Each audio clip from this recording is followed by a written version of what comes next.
بسم اللہ الرحمن الرحیم۔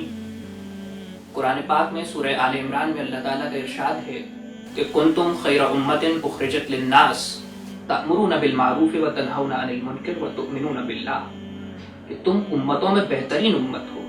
ارے اللہ مجھے اور آپ کو بہترین امت کہہ رہا ہے کہ ہم اور آپ بہترین امت ہیں۔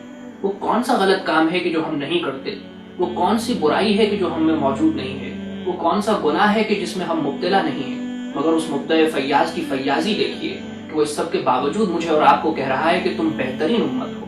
کنتم خیر امت اخرجت للناس، ہم کہے کے لیے بہترین امت ہیں۔ ہم کیوں بہترین امت ہیں؟ شاید اس لیے کہ ہم نمازیں بہت پڑھتے ہیں، مگر نہیں، ہم سے پہلے کی امتیں بہت نمازی اور بہت عبادت گزار تھیں۔ شاید اس لیے کہ ہم روزے کی مشقتیں برداشت کرتے ہیں، مگر حقیقت یہ ہے کہ وہ تو صائم الدہر تھے، ہمیشہ کے روزے دار تھے، اور ہر لمحہ اور ہر گھڑی اور ہر آن روزے سے رہتے تھے۔ شاید اس لیے کہ وہ ہم زکوٰۃ اور عطیات اور خیرات اور صدقات بہت کرتے ہیں، مگر ہم سے پہلے کی امتیں بہت سخی تھیں، بہت داتا تھیں۔ وہ جب لٹانے پر آتے تو 2 ہاتھوں سے خزانوں کے خزانے لٹا دیتے، اور آج تک ان کی سخاوت اور ان کی فیاضی ضرب المثل ہے، اور آج بھی مائیں اپنے بچوں کو حاتم طائی کی کہانیاں سنایا کرتی ہیں۔ شاید اس لیے کہ ہم حج بہت کرتے ہیں، ہم اللہ کے گھر کا طواف بہت کرتے ہیں، مگر ان کی تو زندگیاں اور عمریں حج کے سفر میں کٹ جایا کرتی تھیں۔ وہ بچپن میں حج کی نیت کرتے تھے، وہ جوانی میں سفر کا آغاز کرتے تھے، وہ ادھیڑ عمر میں مکے پہنچتے تھے، بڑھاپے میں حج کر کے لوٹتے تھے، راستے ہی میں مر جایا کرتے تھے۔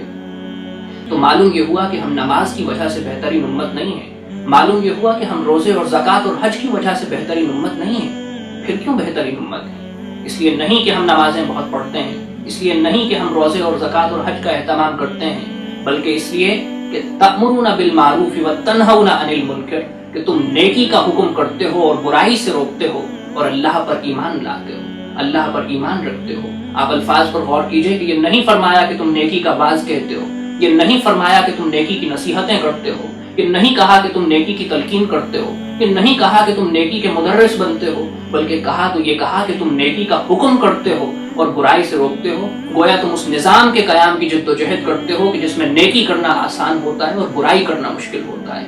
تم وہ معاشرہ اور وہ نظام قائم کرتے ہو کہ جو نیکیوں کا حکم دیتا ہے اور برائیوں سے روکتا ہے۔ تم وہ نظام قائم کرتے ہو کہ جو یہ پاور آف امپلیمنٹیشن رکھتا ہے کہ بزور قوت اور بزور بازو نیکیوں کا احیاء اور اجرا کر سکے اور برائیوں کو روک سکے اور ان کا دم مار سکے۔ اسی طرح مزید فرمایا گیا کہ هو الذی ارسل رسولہ بالہدی ودین الحق لیظہرہ علی الدین کلہ، کہ اللہ نے ہدایت دے کر کے تم میں ایک پیغمبر بھیجا، اس لیے نہیں کہ وہ تم سے نمازیں پڑھائے، اس لیے نہیں کہ وہ تم سے روزے رکھوائے، اس لیے نہیں کہ وہ تمہارے مالوں سے زکوٰۃ لے اور تم سے حج کرائے۔ ہاں، یہ سب جزیات اور یہ سب لوازمات موجود ہیں، مگر پیغمبر کو اس لیے بھیجا کہ وہ اس نظام کو دنیا کے تمام نظاموں پر غالب کر دے، اس دین کو ادیان پر غالب کر دے، چاہے مشرکوں کو کتنا ہی ناگوار کیوں نہ ہو۔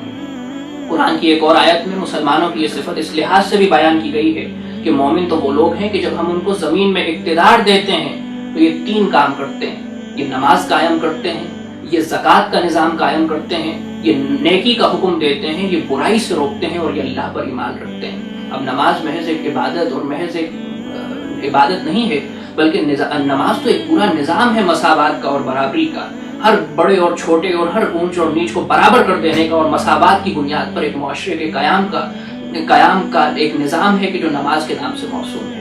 زکوٰۃ ایک معاشی عدل کی ایک پوری اسکیم ہے کہ جو اللہ تعالیٰ نے ہم کو دی ہے، اور نیکی کا حکم اور برائی سے روکنا تمام نیکیوں کا احیاء اور برائیوں کا سدباب ہے۔ اور اللہ پر ایمان کسی بھی معاشرے اور کسی بھی قوم اور کسی بھی ملت اور کسی بھی امت کی ڈائریکشن کو سیٹ کر دیتا ہے کہ جو اس کا رخ تمام باطل کے معبودوں اور خداؤں سے موڑ کر کے ایک معبود حقیقی اور ایک معبود صادق کی طرف موڑ دیتی ہے۔